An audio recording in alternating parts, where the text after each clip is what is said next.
এবার ভারতের পাটনায় শিক্ষার্থীদের বিক্ষোভ, বিপিএসসি ও শিক্ষক নিয়োগ পরীক্ষা বাতিল, অনিয়মের অভিযোগ। হরমুজ প্রণালীতে থাকা সব মাইন অপসারণ করেছে যুক্তরাষ্ট্র, দাবি ট্রাম্পের। চুক্তির পরও হরমুজ বন্ধ বলছে ইরান। গাজা ইসরায়েলি হামলায় অন্তত 7 জন নিহত, আহত আরও কয়েকজন। প্রসূতি মায়েদের পুষ্টি সামগ্রীর গুদাম ধ্বংস। স্বাগত বিশ্বযোগের সাথে আছি শামীম আরামুন্নি। শুনছিলেন শিরোনাম, এবারে বিস্তারিত। এবার শিক্ষার্থীদের বিক্ষোভে উত্তাল ভারতের বিহার রাজ্যের পাটনা। ৭০তম বিপিএসসি ও শিক্ষক নিয়োগ পরীক্ষা বাতিল, প্রশ্ন ফাঁস এবং নানা অনিয়মের অভিযোগে এই বিক্ষোভ করছেন তারা। এরই জেরে মুখ্যমন্ত্রী সম্রাট চৌধুরীর বাসভবন অভিমুখে মিছিল বের করেন শিক্ষার্থীরা। এতে পুলিশ বাধা দিলে দুপক্ষের মধ্যে সংঘর্ষ হয়। পরিস্থিতি নিয়ন্ত্রণে জলকামান ও লাঠিচার্জ করে পুলিশ। আটক করা হয় বেশ কয়েকজন শিক্ষার্থীকে। আরও জানাচ্ছেন অরিসুল ইসলাম।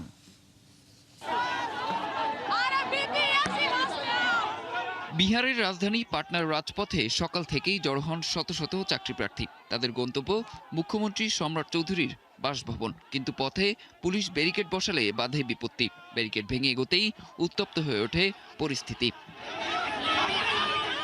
ডাকবাংলো চত্বরে নিরাপত্তা কর্মীদের সঙ্গে ধস্তাধস্তিতে জড়িয়ে পড়েন বিক্ষোভকারীরা। পরিস্থিতি নিয়ন্ত্রণে জলকামান ছোড়ে পুলিশ, এক পর্যায়ে লাঠিচার্জ করে। এ সময় কয়েকজন শিক্ষার্থীকে আটক করা হয়। সম্রাট চৌধুরীর সরকার পুলিশি পদক্ষেপ ও গুন্ডামির আশ্রয় নিচ্ছে। তারা আমাদের উপর লাঠিচার্জ করেছে এবং বিক্ষোভকারীদের জোরপূর্বক তুলে নিয়ে যাওয়া হয়েছে। এই আন্দোলনের শুরু 18ই আগস্ট থেকে। তাদের তাৎক্ষণিক ক্ষোভের কেন্দ্র ছিল বিহার পাবলিক সার্ভিস কমিশন বিপিএসসির শিক্ষক নিয়োগ পরীক্ষার নতুন পরীক্ষা পদ্ধতি, সাথে 70তম পাবলিক সার্ভিস কমিশনের প্রশ্নপত্র ফাঁস ও অনিয়মের অভিযোগও ছিল। এ বিষয়ে বিপিএসসি জানিয়েছে এবার 32,388টি শিক্ষক পদে নিয়োগ হবে। পরীক্ষা হবে 2 ধাপে। পরীক্ষায় থাকবে নেগেটিভ মার্কিংও। ছাত্রদের আপত্তি এখানেই। তাদের আশঙ্কা, একাধিক ধাপে পরীক্ষা হলে তৈরি হতে পারে নতুন বিতর্ক। এজন্য তাদের দাবি, নেগেটিভ মার্কিংয়ের পাশাপাশি বাতিল করতে হবে 2 ধাপের পরীক্ষা পদ্ধতি। এই আন্দোলনে নতুন মাত্রা যোগ করে কমিশনের পরীক্ষা নিয়ন্ত্রক রাজেশ কুমার সিং এর একটি মন্তব্য। সোমবার সাংবাদিকদের সঙ্গে কথা বলার সময় তিনি আন্দোলনকারীদের কটাক্ষ করে বক্তব্য দেন। এতে আরও ফুঁসে ওঠে আন্দোলনকারীরা। পরে তিনি দুঃখ প্রকাশ করেন।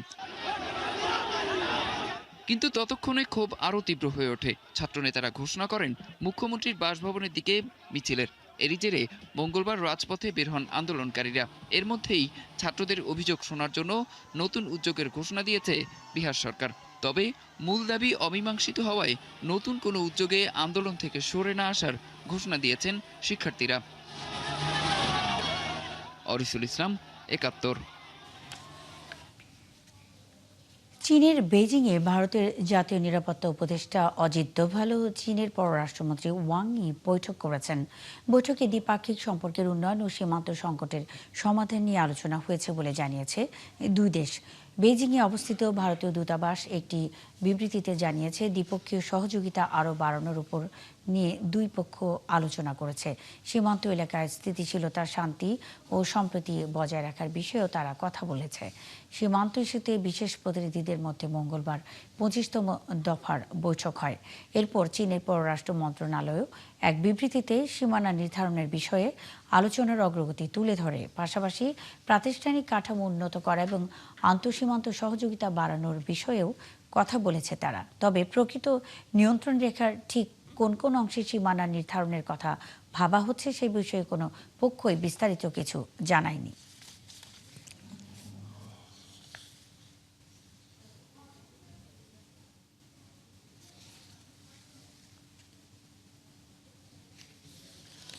দীর্ঘ 7 বছর পর আগামী মাসে ব্রিক্স সম্মেলনে যোগ দিতে চীনের প্রেসিডেন্ট শি জিনপিং একটি বড় প্রতিনিধি দল নিয়ে ভারত সফরে যাচ্ছেন।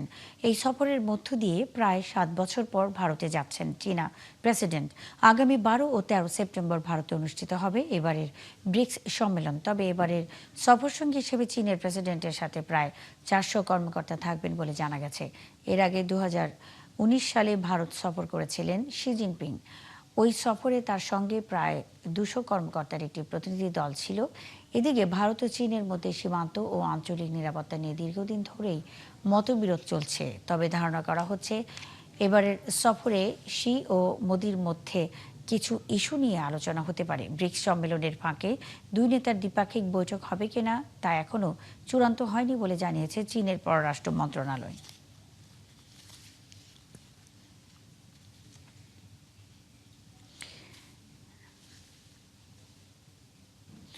চীনের নিরাপত্তাজনিত কারণে প্রত্যাহার করা হচ্ছে 40 লাখের বেশি গাড়ি। এর মধ্যে প্রায় 30 লাখই টেসলার বিভিন্ন মডেল।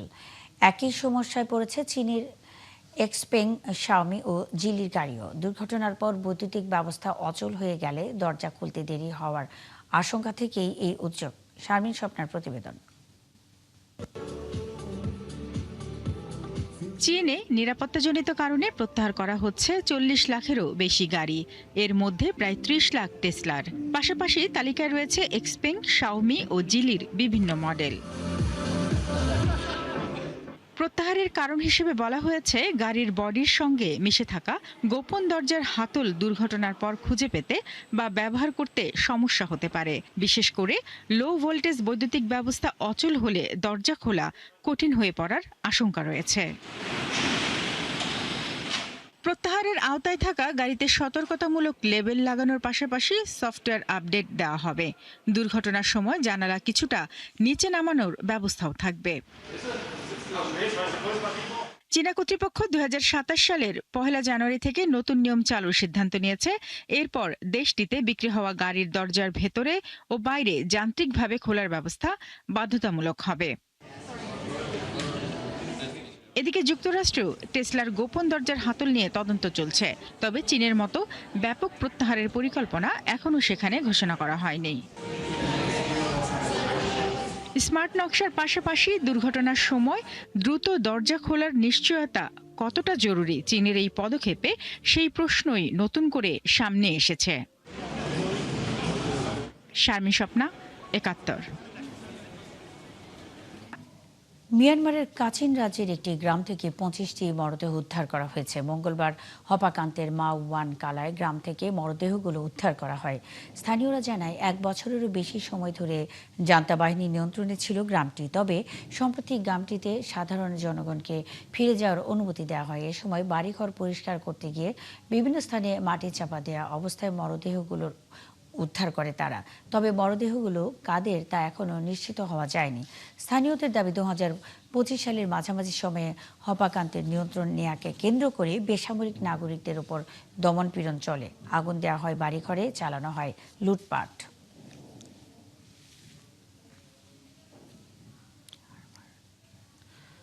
যুক্তরাষ্ট্রের নতুন অভিবাসন নিয়ম কার্যকর হওয়ার আগে আন্তর্জাতিক শিক্ষার্থীদের ক্যাম্পাসে ফেরার পরামর্শ দিয়েছে দেশটির বিভিন্ন বিশ্ববিদ্যালয়। নতুন নিয়মে বদলে যাচ্ছে শিক্ষার্থী ও গবেষকদের ভিসা ব্যবস্থা থাকার মেয়াদ নির্ধারণের পদ্ধতি। ফলে 15 সেপ্টেম্বরের আগে যুক্তরাষ্ট্রে ফিরে আসার বিষয়ে শিক্ষার্থীদের সতর্ক করেছে হার্ভার্ড সহ বেশ কয়েকটি বিশ্ববিদ্যালয়।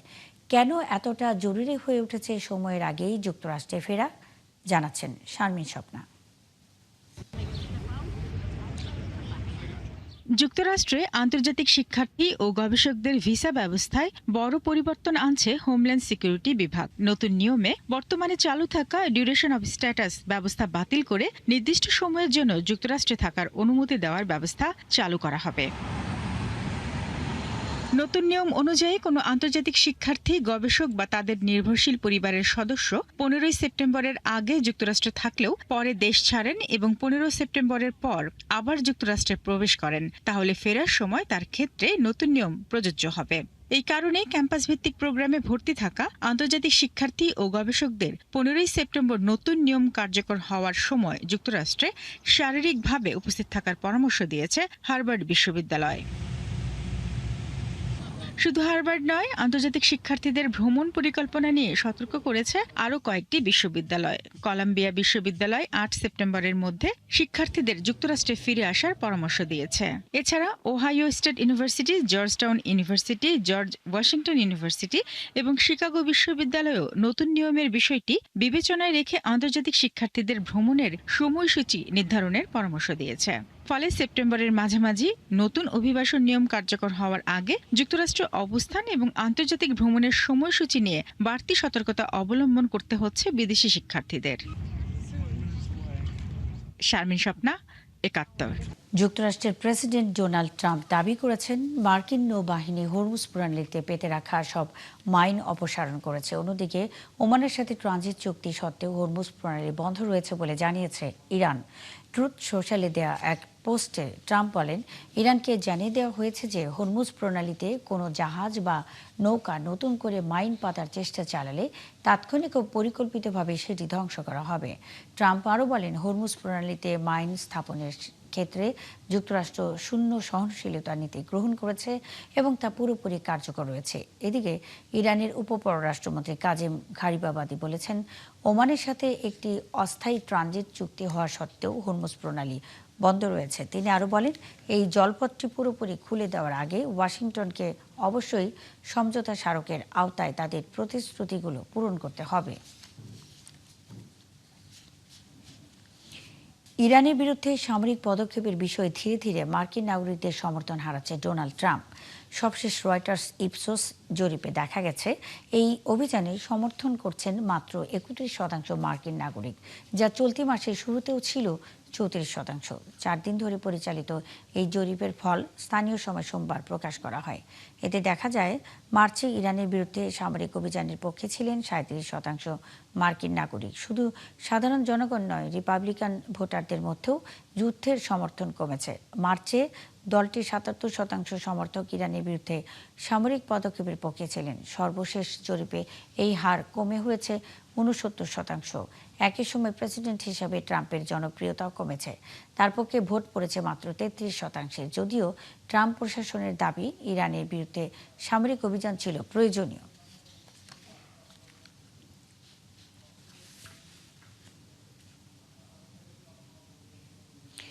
ইরানের ইসলামিক রেভলিউশনারি গার্ড আইআরজিসির শীর্ষ ৫ কমান্ডারদের বিষয়ে তথ্যের বিনিময়ে $১ কোটি পর্যন্ত পুরস্কার এবং পুনর্বাসনের সুযোগ দেওয়ার ঘোষণা দিয়েছে যুক্তরাষ্ট্র। সোমবার মার্কিন পররাষ্ট্র দপ্তরের রিওয়ার্ডস ফর জাস্টিস কর্মসূচির পক্ষ থেকে এই ঘোষণা দেওয়া হয়। যাদের বিষয়ে তথ্য চাওয়া হয়েছে তারা হলেন আহমেদ ওয়াহিদি, আলী আবদুল্লাহি সাইদ আগাজানি, হাবিদ রেজা লস গরিয়ান ও মজিদ খাদিমি। মার্কিন পররাষ্ট্র দপ্তর জানিয়েছে, যে ব্যক্তি এই শীর্ষ কর্মকর্তাদের বিষয়ে কার্যকর তথ্য দিতে পারবেন তারা পুনর্বাসনের সুযোগ এবং আর্থিক পুরস্কার পাওয়ার জন্য বিবেচিত হতে পারেন।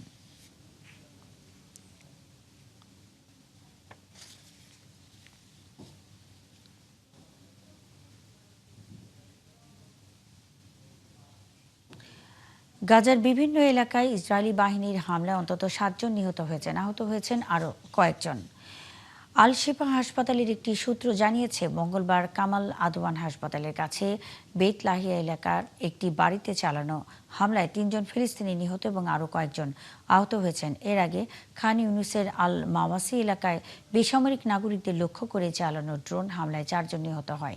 এছাড়া মঙ্গলবার রাতের হামলায় অন্তঃসত্ত্বা ও প্রসূতি মায়েদের জন্য রাখা পুষ্টি সামগ্রীর একটি গুদাম ধ্বংস হয়ে গেছে। গাজায় যুক্তরাষ্ট্রের মধ্যস্থতায় একটি যুদ্ধবিরতি কার্যকর হয়েছিল। এরপরও ইসরায়েলি হামলা বন্ধ হয়নি এবং প্রতিদিনই চলছে আগ্রাসন।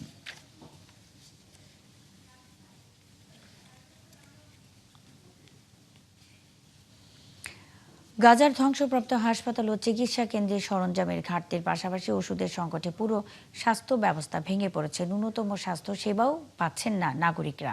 সীমিত সক্ষমতায় কোনো মতে কার্যক্রম চলছে। এদিকে বাস্তুচ্যুত বহু মানুষ চিকিৎসা কেন্দ্র পর্যন্ত পৌঁছাতেও পারছেন না, পথেই চরম ভোগান্তির শিকার হচ্ছেন। বিস্তারিত জানাচ্ছেন নাহিদ রিন্থি। এখন আর আগের মতো প্রতিদিনের শিরোনাম হচ্ছে না গাজার হাসপাতাল ও স্বাস্থ্য ব্যবস্থার বিপর্যয় নিয়ে। পুরো উপত্যকা জুড়ে স্বাস্থ্য সংকট চরমে। বেশি ভোগান্তিতে রয়েছেন বাস্তুচ্যুত শিবিরের বাসিন্দারা।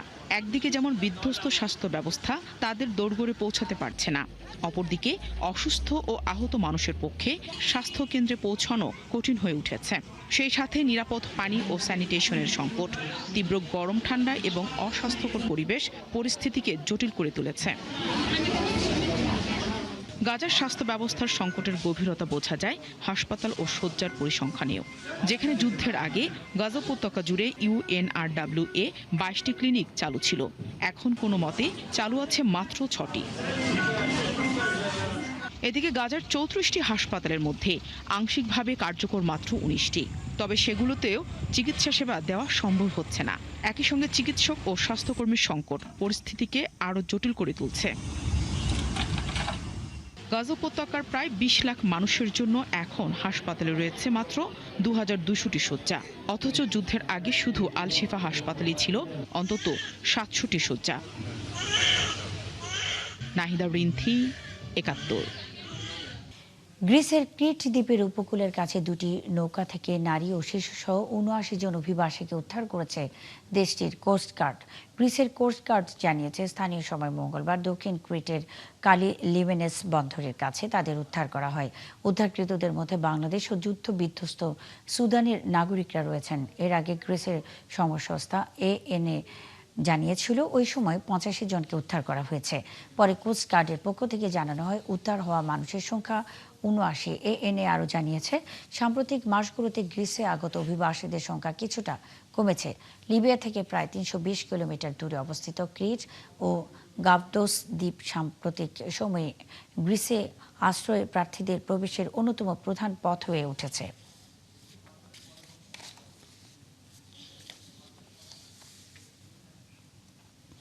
পূর্ব ঘোষণা ছাড়াই যুক্তরাষ্ট্রের কেন্দ্রীয় গোয়েন্দা সংস্থার প্রধান মস্কো সফর করেছেন। স্থানীয় সময় মঙ্গলবার জন জার্ট ফ্লিক রাশিয়ায় পৌঁছান। কয়েকটি জরুরি বৈঠকে অংশ নিতেই তার এই সফর বলে জানিয়েছে দুই মার্কিন কর্মকর্তা। দায়িত্ব গ্রহণের পর এটি আর্ট ফ্লিকের প্রথম মস্কো সফর। তবে এই সফরের উদ্দেশ্য কি বা কার সঙ্গে বৈঠক করতে গেছেন সে বিষয়ে ওয়াশিংটন বা মস্কো কোনো পক্ষই আনুষ্ঠানিকভাবে কিছু নিশ্চিত করেনি। তবে ফ্লাইট ট্র্যাকিংয়ের তথ্যে জানা গেছে, মঙ্গলবার যুক্তরাষ্ট্রের একটি বড় সামরিক বিমান লাটভিয়া হয়ে রাশিয়ায় গেছে। পরে বিমানটি ওই দিনই মস্কো ত্যাগ করে।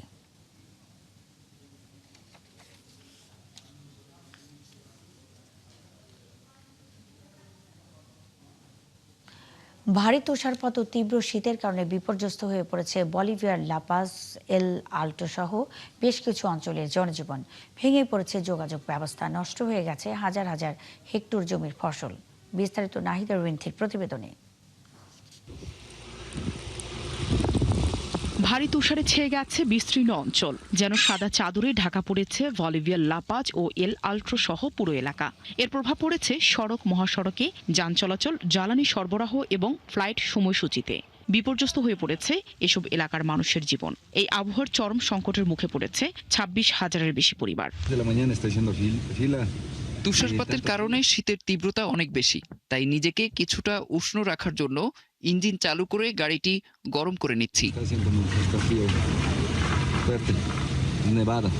লাপাজ অঞ্চলে ভারী তুষারপাতের কারণে সামনের কিছুই দেখা যাচ্ছে না, তাই কর্তৃপক্ষ চালকদের সতর্কতার সাথে গাড়ি চালানোর পরামর্শ দিয়েছে। সেই সাথে বলিভিয়ার মহাসড়ক কর্তৃপক্ষ লা কুম্বের এলাকার কিছু সড়কে যান চলাচলের উপর বিধিনিষেধ আরোপ করেছে। এদিকে লাপাজ ইয়াঙ্গাস মহাসড়ক সহ গুরুত্বপূর্ণ পাহাড়ি পথ ও জাতীয় সড়কগুলোতে বরফ জমে যোগাযোগ ব্যাহত হচ্ছে। অনেক জায়গায় গাড়ি আটকে যাওয়ায় মানুষ পায়ে হেঁটে চলাচল করতে বাধ্য হচ্ছে। আবার অনেকেই তুষার দেখার আনন্দ উপভোগ করছেন। লাপাজের বাসিন্দারা সচরাচর তুষারপাত দেখেন না, তাই প্রকৃতি আমাদের যে সুন্দর দৃশ্য উপহার দিয়েছে আমরা তা উপভোগ করছি। রবিবার থেকে বলিভিয়ার জাতীয় আবহাওয়া অধিদপ্তর লাপাজ, উরুরু, পোটেসি এবং কোচাবাম্বার কিছু অংশে কমলা সতর্কতা জারি করে। বলিভিয়ার বিমানবন্দর ও বিমান চলাচল পরিষেবা কর্তৃপক্ষ জানিয়েছে, এল আল্ট্রো আন্তর্জাতিক বিমানবন্দরে ফ্লাইট চলাচল সাময়িকভাবে স্থগিত করা হয়। সেই সাথে ভেঙে পড়েছে বিমানের সময়সূচি। অন্যদিকে তুষারপাতের ফলে 2 সপ্তাহ ধরে বলিভিয়ার 9টি অঞ্চলের মধ্যে 6টিতে প্রায় 82,028টি পরিবার ক্ষতিগ্রস্ত হয়েছে। নষ্ট হয়েছে ফসলি জমি। বিশেষজ্ঞরা বলছেন, শুষ্ক মৌসুমে এ ধরনের তুষারপাত মূলত জলবায়ু পরিবর্তনের লক্ষণ। নাহিদা রিন্থি, 71। চীনের হুনান প্রদেশের পাহাড়ি জনপদ ফুরং টাউন হাজার বছরের পুরনো স্থাপনা, তুজিয়া সংস্কৃতি আর জনপদের বুক ছিঁড়ে নেমে আসা বিশাল ঝর্ণা সব মিলিয়ে পর্যটকদের কাছে অনন্য এক আকর্ষণ। রাতের আলোয় আরো মোহনীয় হয়ে ওঠে এই জনপদ। আরো জানাচ্ছেন আরাফাত ইসলাম। পাহাড়ের গায়ে গড়ে ওঠা ফুরং টাউন দিনের ব্যস্ততা পেরিয়ে রাত নামতেই আলোকসজ্জায় নতুন রূপ নেয় পুরো জনপদ। ঐতিহ্যবাহী ভবনের নিচ দিয়ে বয়ে যায় প্রায় ৩০ মিটার উঁচু ঝর্ণার স্রোত। ঝর্ণার পানির মধ্যে পাথরের সিঁড়ি পেরিয়ে ঘুরে বেড়ান পর্যটকরা। কেউ দাঁড়িয়ে উপভোগ করেন প্রকৃতির অপার এই সৌন্দর্য, কেউ ব্যস্ত ছবি তুলতে। ঝর্ণাটি সামনে থেকে দেখার পর আমি সত্যি অভিভূত। বিশাল ঝর্ণা আর পানির কুয়াশা মিলে অসাধারণ এক দৃশ্য তৈরি করেছে।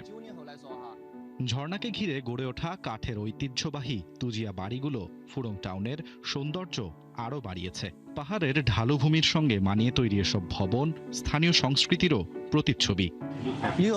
দৃশ্যটি সত্যি অবাক করার মতো, মনে হয় যেন স্বর্গ নেমে এসেছে। এখানে স্থানীয় সংস্কৃতি ও লোকজ ঐতিহ্যের ছাপ স্পষ্ট।